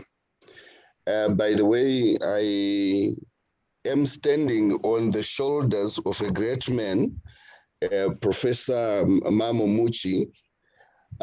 He was my supervisor for my doctoral studies, and I am a postdoctoral fellow, you know, having Professor Mammo Muchie as my host.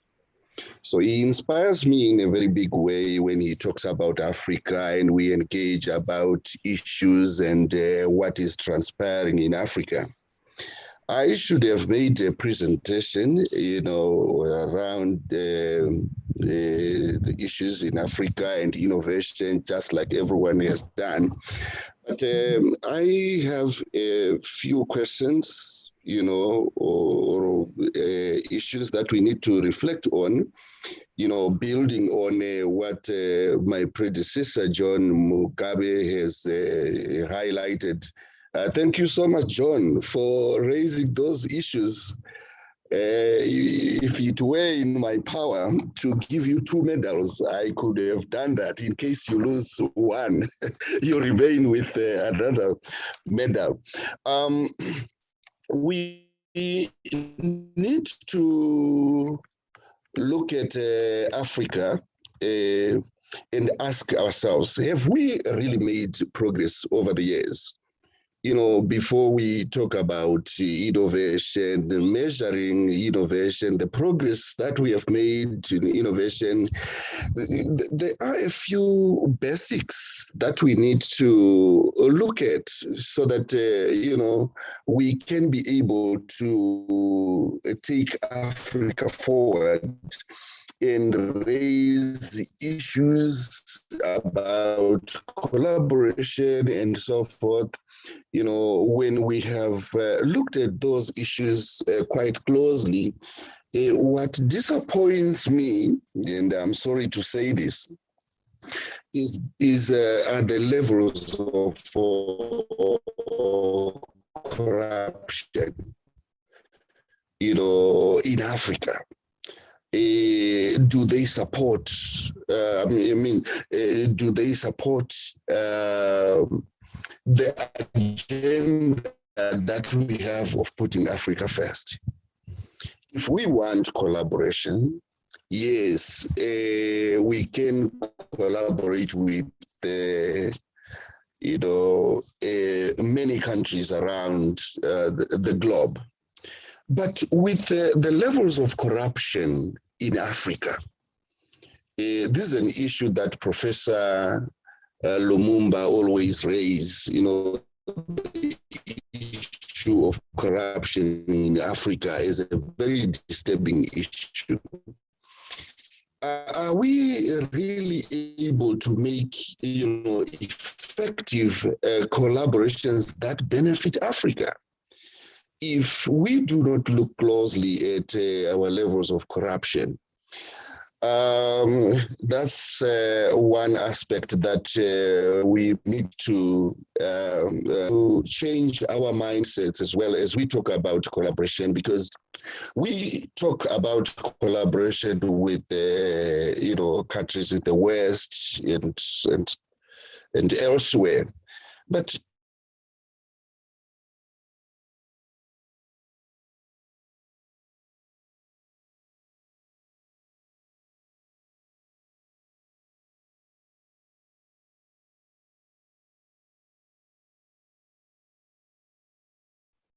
Hello.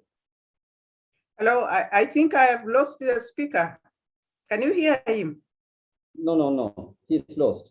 Let's okay. wait.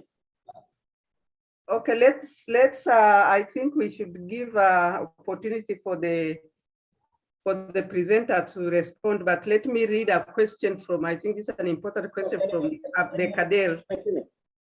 Bitrina? Yes. Can you hear me? See, I Yes, have I a can. presentation. Let me present and then let us open for the discussion. Pardon?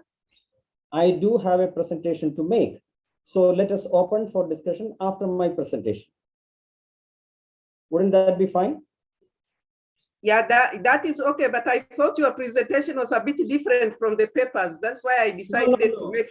No, it is very much related. Yeah, let me present. I think the discussion should be after that. Okay. Yeah. That Thank is you fine. very much. Okay. Yeah. So hello everyone. So we have had a wonderful series of panels discussing the book, and as we all know that this book has been discussed very much since 2003, ever since its publication. So now I am going to take a look at how the book has fared, whether it has fared well, what has been its role in the discussion on Africa's systems of innovation. So I call the presentation the cornerstone of the arch, an epithet used by Christopher Freeman, who also wrote the prologue, the preface to the book.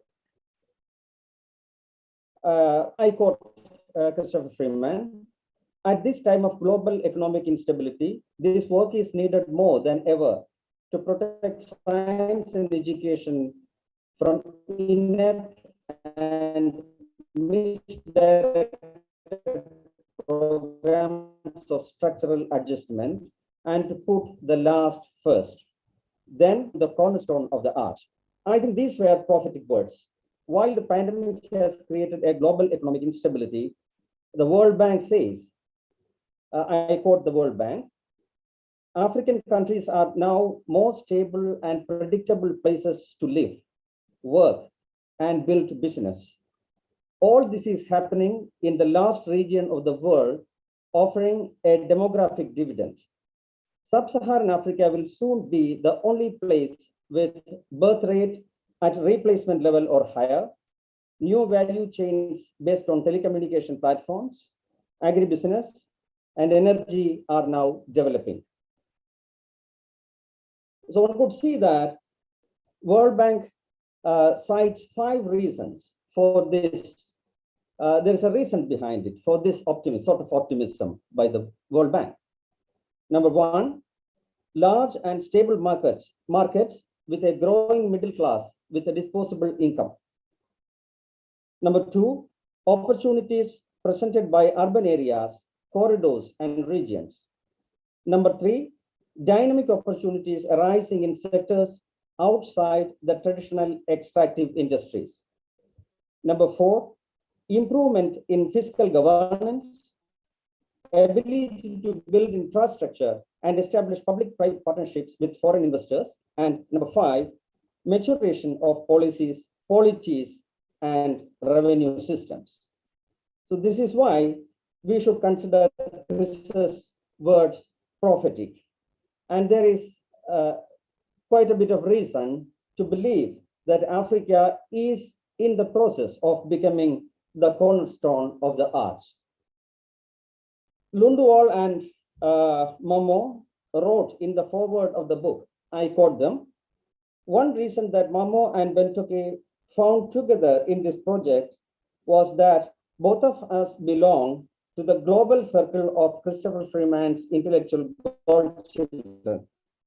A statement from him opened the conference in Aalborg and other opened the book.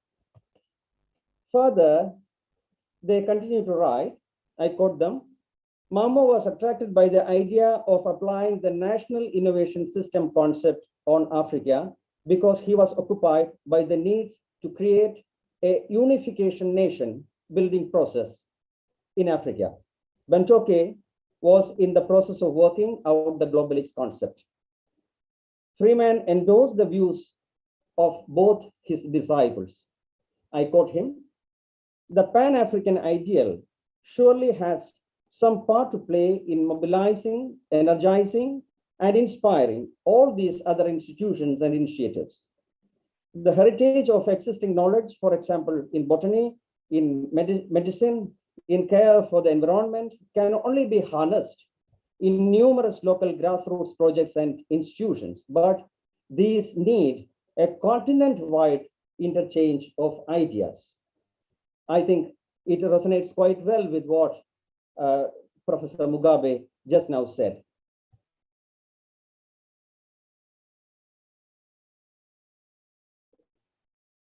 By 2003, both Mammo and Bentoke had achieved much in their respective fields of interest.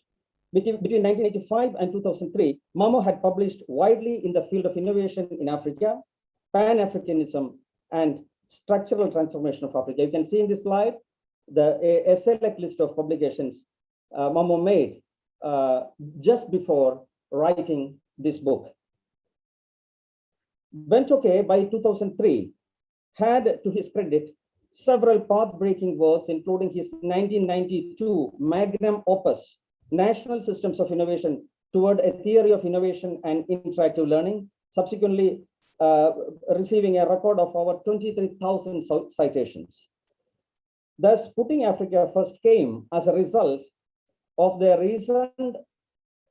seasoned exposure to the respective domains, namely national systems of innovation and the Pan-African ideal. They both were mature enough to think about an innovation, possibility of an innovation system in Africa.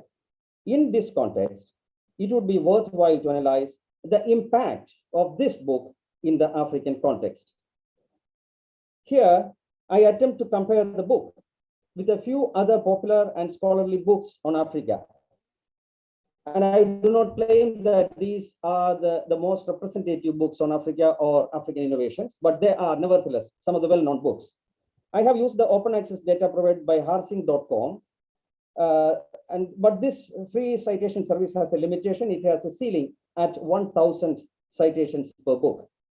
However, it is found to be adequate for this preliminary exploratory analysis. I thank Dr. Sopan Patra for his help with the data.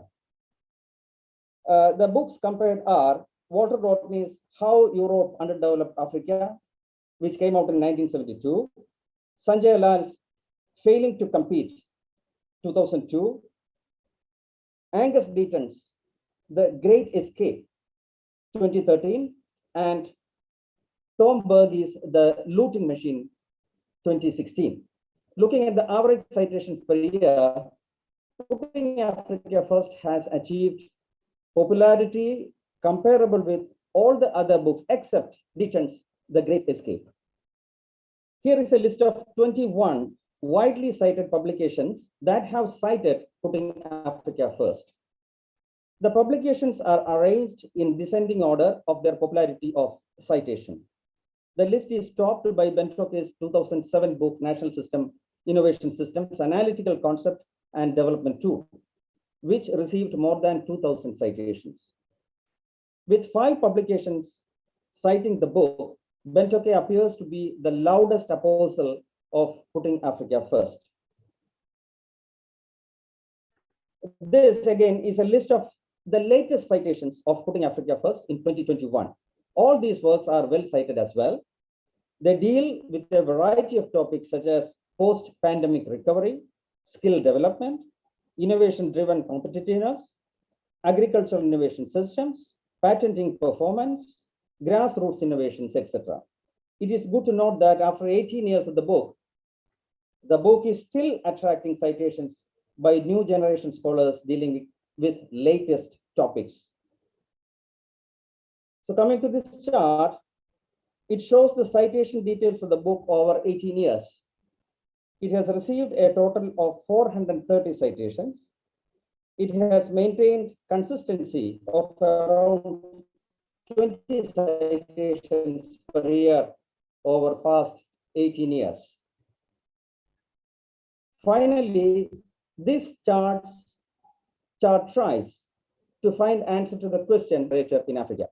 The red line in the chart is plotted using number of citations received for the keyword Africa and innovation. The green line is plotted using the citations for the book Putting Africa First. It appears as if the innovation literature in Africa had been triggered by the book since 2003. Ever since, number of publications in the genre has experienced considerable growth. This analysis indicates the possibility of a study using data from a more robust database for generating a deeper understanding of the role played by the book towards spawning innovation literature in the African continent. So I take this opportunity to thank all the 48 panelists who contributed through the 6 panels discussing Putting Africa First. I also thank hundreds of participants who took part and engaged in active discussions. Thank you very much.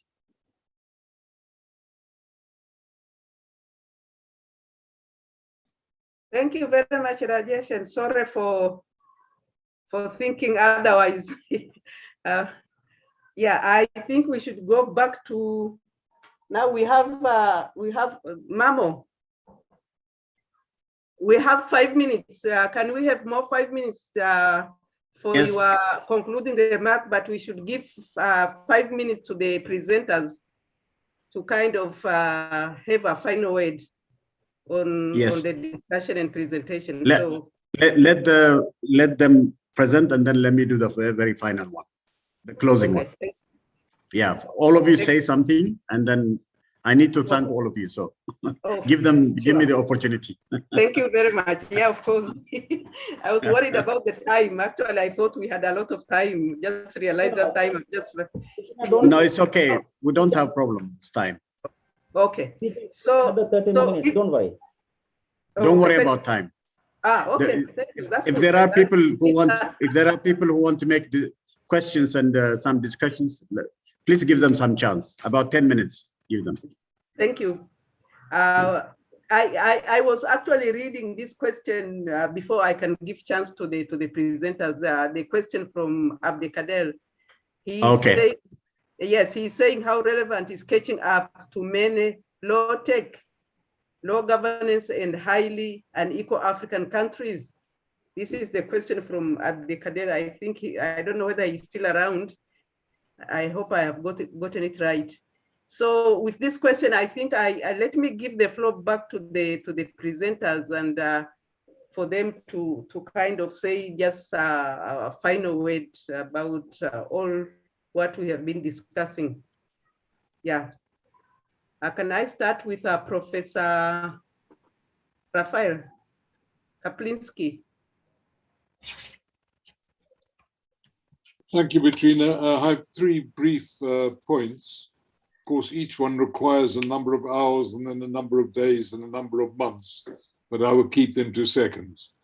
Firstly, Andrew Cummings asked me a point on the chat about how my views on intra-regional trade opportunities compare with Carlotta's views on differentiated production by small firms in developing countries for rich country markets. And my response is to say we are talking about central tendencies and trajectories. We're not talking about one response to the structural crisis facing global capitalism.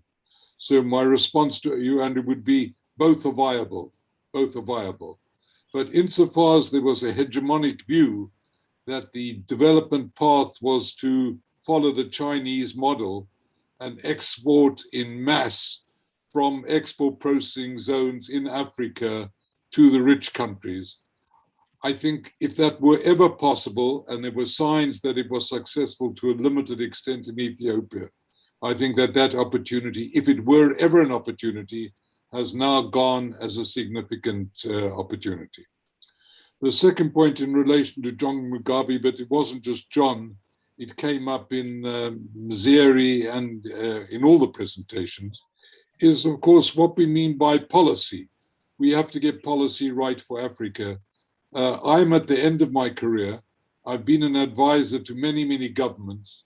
I've walked into government offices and seen on the wall books of industrial policy documents written by people of considerable stature and significance, and they were mostly all a waste of time. Policy is not a document, not something you put on a shelf. Policy is a process. And I think this point was first made in recent years by Danny Roderick in 2004. But I think those of us who've been working in policy in many parts of the world have come to recognize that if you want to get something done, the piece of paper is frankly irrelevant. What you have to do is to assemble a coalition of stakeholders who are affected by the policy and to get them to work together to build a coalition, a restructuring coalition. Mike Morris, who's one of the people who had participated earlier on as a participant in this, and myself, together with others, John Besant, you'll know that name, worked in a number of different countries, assembling a coalition of participants in the value chain and getting them jointly to identify what the challenges and opportunities were. So just a point on policy, we need more than a theory of innovation, Polly, we need a theory of implementation, and that's process rather than paper. The last one is just to make an intellectual point of dissent. I'm sorry if you think that this is about how many angels sit on the head of a pin. I don't think the phrase Fourth Industrial Revolution helps us at all. I think the Freeman-Perez view that we have these major waves which are driven by what I happen to call a heartland technology, but Freeman and Perez called technological revolutions, is that these disruptive technologies, these central transformative technologies, have four characteristics. They transform the production opportunities and product possibilities, number one. Number two, they have descending cost. Number three, they have unlimited supply. And number four, and this is critical, they can be used across all sectors and all elements of social activity. So ICTs is indeed one of those technologies. So was water power, so was steam power. They worked right across the spectrum of activities. They are truly transformative. The Fourth Industrial Revolution is really about what Freeman and Perez call technological systems. That is, they have application and they have significance, but their application and significance is limited to a number of sectors. And I find the use of the word Fourth Industrial Revolution, which comes from the World Economic Forum, to be analytically unsatisfactory. And not just as analytically unsatisfactory, because it throws everything that's new and fashionable into the book. It actually comes not very helpful from the point of view of doing something about transforming societies in the context of structural crisis. Thank you. Thank you very much. Swati, Mjumo, are you still around? Mjumo must have left, I think. Swati, do you have something to say? actually, I just want to thank everyone. This was amazing, and it was very, very great to actually listen to Professor Kaplinsky, because he explained all the things very nice. It's a great pleasure to listen to him today. I just want to make one response to Professor Abdul Qadir's question that low technology industries and catching up. So to my observation, I may be wrong, actually OECD classified industries into technology intensive industries like low tech, medium low tech, high tech, and so on. And actually within those industries, even technologies helps to catch up with those in the frontier. So this is what is in my mind. Probably I would be wrong, but actually more analysis is required, no doubt, that even in the low technology intensive industries, as per the OECD classification, even that requires an upgrading with the help of technology. So with this, I just thank you once again, all of you, and stop. Thank you very much. Thank you very much. Unless we have Mjumo, I think he has left. So if he has left, let me just, I'm going to conclude, and I'm going to actually invite Mammo, and I won't speak after him. He will actually conclude. And I would actually, what I want to say is a very short concluding remark in all what we have been discussing. Actually, I joined John by saying that the major African problem, and I think even most poor countries, is policy. And it's policy, and it's not only policymakers. It is because of they don't have evidence. They don't have credible evidence to make policies. They also don't have capabilities. So two things. Africa needs to do a lot of research on innovation studies. We don't have much. We don't even have capabilities. Africa Leaks is trying to build that capability, but we don't have enough. And we need also to build capability of our policymakers. So that is my final concluding statement. Let me take the opportunity to very sincerely thank once again, actually, Rajesh and Mammo, the great Mammo, for coming up with this series. I think it has been very illuminating, very important, I think. Yeah, and all they present great papers today, very interesting papers, and I enjoyed, and thank you very much for keeping time for making my work as a chair to be very easy. Thank you very much for those of you who raised the questions, very good questions, and they further illuminated on the subject matter. With these few remarks, I welcome Mammo. Mammo, welcome, and please, you are concluding remark, and you have to be the last to speak. Okay. I sincerely, and from my bottom of my heart and my soul, I thank all of you genuinely, from the way you have really performed today. It was very, very, very enlightening and very inspiring and very provocative, and also challenging. At the same time, we also say, okay, not what we have been doing, but ideas about what we should continue to do, because there is so much still in the African context that on the innovation system side, there's a lot of weakness still. So we need to address that very systematically. And I think that that issue has come out very nicely and very well. So all of you have brought it. And on the policy side, I must just say to you that the brother from Zambia, we have discussed, and Diran, him and I are discussing, if there is a chance when there is a new election happening, if we could also suggest some ideas about how a country that is at the moment in a very difficult situation, Zambia, there's a lot of debt and many things, how we could actually also really produce something on the innovation system side, and something concrete. Whether they will accept it or not is another matter, but we're thinking about the policy side. not just to talk about it, but actually also to see if we can suggest to them and see if they could implement it. So we're thinking like that.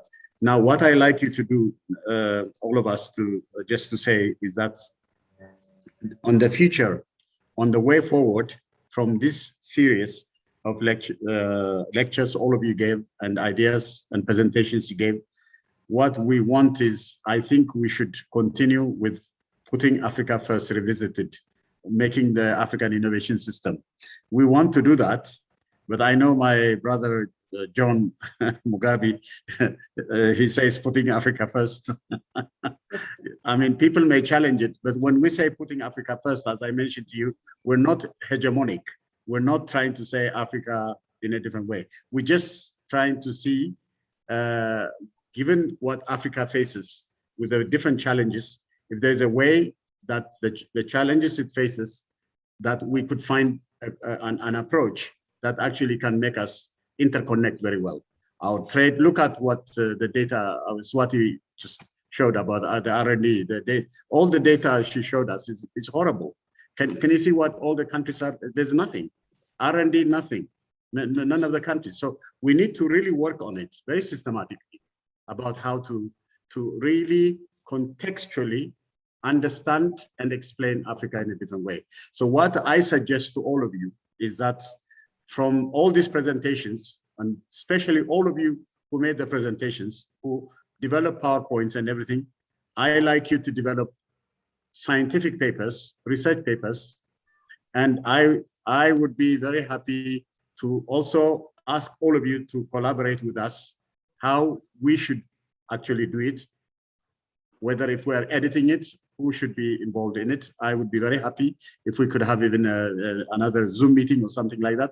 And then we decide, and all of you contribute, and we make a call, a concept note, and spread it. And then once that is done, those who participated can contribute. Those who did not participate can also join us. So we could do that. And also the earlier people like who were involved with us, like Bal and Peter and others, we could also discuss with them to see if they could get involved. Luckily, they were involved from the beginning with this and they have been participating. Let's see if we could really now, all of us, think about how the African challenge from the input side, the output side, all right, the outcome side, the impact side, how do we actually, using the innovation system, what we can generate and produce. That is what I like us to do. So I really like to appreciate all of you now. Thank you so much today, Raphie, very much for the start and all the presentations, Swati, all of you, what presentations you did was excellent. And then our sister, thank you so much for sharing it very nicely and very good, giving good comments also. Let's continue. Let's not leave this debate. We're not debating just to talk. We're debating to actually create action. Some action we need to do, and we really need to develop this innovation system approach to see if we could actually do something.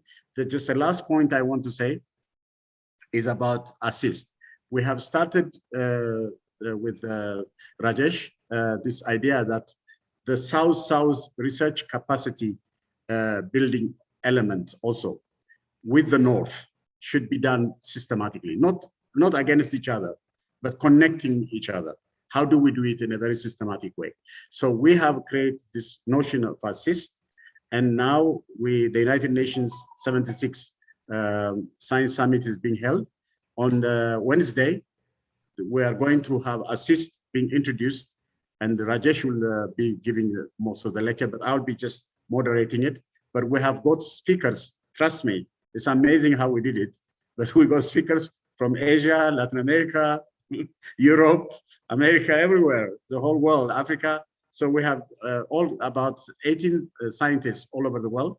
They have come, and we want to connect this in a very systematic way, where we think about research capacity building to actually use science to address the Sustainable Development Goals achievements, not just to talk about them, but actually implement and do them. For that to do, how do we connect also South-South with the North? South-South relationship is very weak. Inter-African relationship is exceptionally weak. We need to bring it back again like that. So we're thinking like that. I just want to tell you, if you can, I'll send you the link. You could all join us and participate. And then let's think of how we can actually connect Africa Leagues, Global Leagues, all of them with this South-South North relationships and move on onwards and forwards, I hope. I really appreciate you. Thank you so much, all of you. I wish there were many excellent people here today. I wish you could have a chance, more time to speak. You didn't speak. I could see a lot of people here. There's this Professor Stephen, there's Susan Cousin, there's Sean coming, a lot of people here. Abdelkader, everybody is there. Sorry, I didn't mention all of you, but I just saw some of you. I mean, I wish you could speak and learn. We could always learn from you, always educate us. We're all students. I always see myself as a student for all of you. Thank you so much. I really appreciate you. I love you all. Thank you very much. I think the best thing is, I think I should say, maybe I should, just one point, just one little point I should say. If I'm able, I don't know. Yes, just last point. An old Cherokee told his grandson, "My son, there's a battle between two wolves inside all of us. One is evil, it's anger, jealousy, greed, resentment, inferiority, lies, and ego. The other is good, it's joy, peace, love, hope, humanity, kindness, empathy, and truth." The boy thought about it and asked grandfather, "Which wolf will win?" The old man quietly replied, "The one you feed." So let's not feed all the ego, everything. Let's trust each other, work with each other with integrity, humility, sincerity, and humbleness. Trust me, the sky is the limit. We'll make one world, one humanity. And now in this coronavirus time, we should unite, not fight. Thank you so much. I finished. Can we all switch on the video for a snap? Is it possible? This is our last. Yes. Can you all be there? It'd be nice to have a picture. Yes. Let's have a picture. Samuel, please switch on the camera, please. Hibist, can you switch on the camera for a moment? Thank you very much. Hello. Yeah. So a few more, please switch on the camera. Let's go for a snap.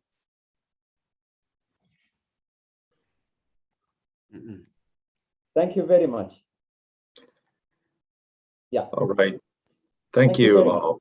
Yes. Thank you so much. And Andrew, they were so lovely. You have been always. Thank you. Thank you, Raphie. Thank you, all of your family. Me be here. Thank you. Let's Thank keep you, in touch. Rajesh. Thank you, Mammo. Thank you. Thank you. Hey, Well, my boss. great job. Well done.